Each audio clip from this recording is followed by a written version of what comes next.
Look who's here with us now, author and former investment banker in Wall Street, Carol Roth. Carol, we needed you for this story. We had major blowout fights in Congress today.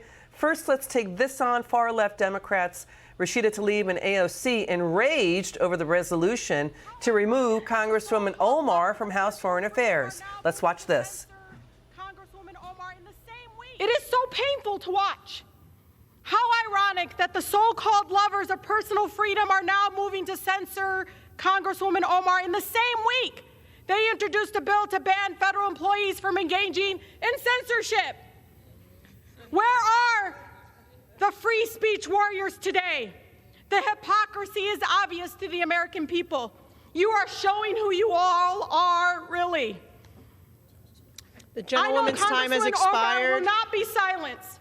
The gentlewoman's time has expired. To Congresswoman Omar, I am so sorry, has expired. That our country is failing you today through this chamber.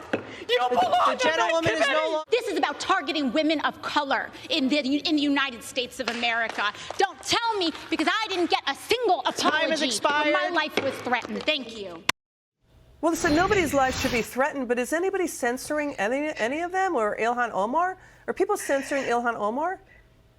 Oh my God. I mean, Congress is a place where they perform political theater and legally launder money, and they're certainly doing a lot on the theater side today, Liz. Nobody is censoring Ilhan Omar, and it's not about her. It's about what is best for the American people. And she can say that it's political. She can say that it's, a political hit job. But this idea that it's about women of color, when you have Schiff and Swalwell who were taken off committees on the Senate side, you had Scott and Lee taking off some committees, but yet there's this big outrage because the squad, the only thing that they're really good at is branding themselves and making a big deal about themselves, and so this was an opportunity for them to do that. Yeah, to your point, I mean, Senator Mitch McConnell removed Senator Rick Scott and Mike Lee from Senate Commerce.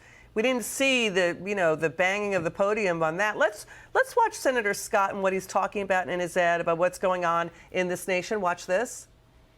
We're on the road to woke socialism, and Republicans are just a speed bump. We can't keep doing the same old thing. It's time for Republicans to be bold, speak the truth, and stop caving in. Help us change our party. Join us at rescueamerica.com. Republicans doing that? Are they standing up enough? What do you think?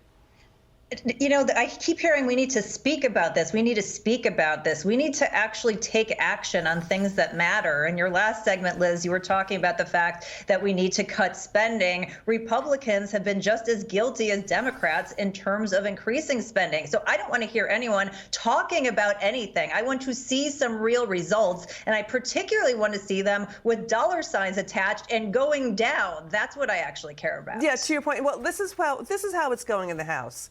Democrats are even fighting over things like saying the Pledge of Allegiance. Watch this. Thank you, Mr. Chairman. Here on the august Judiciary Committee, we are charged with vindicating the constitutional rights of our fellow Americans, and our Pledge of Allegiance is a national symbol of pride and unity.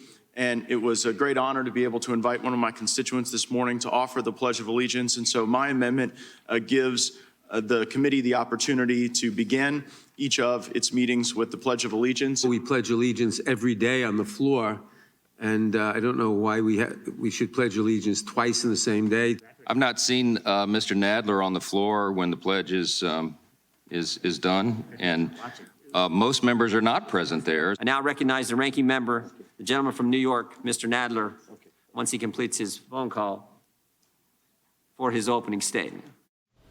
So they can't even, you know what, everybody stand up and say the Pledge of Allegiance. How about that? Everybody do it, Carol. And he's on the phone.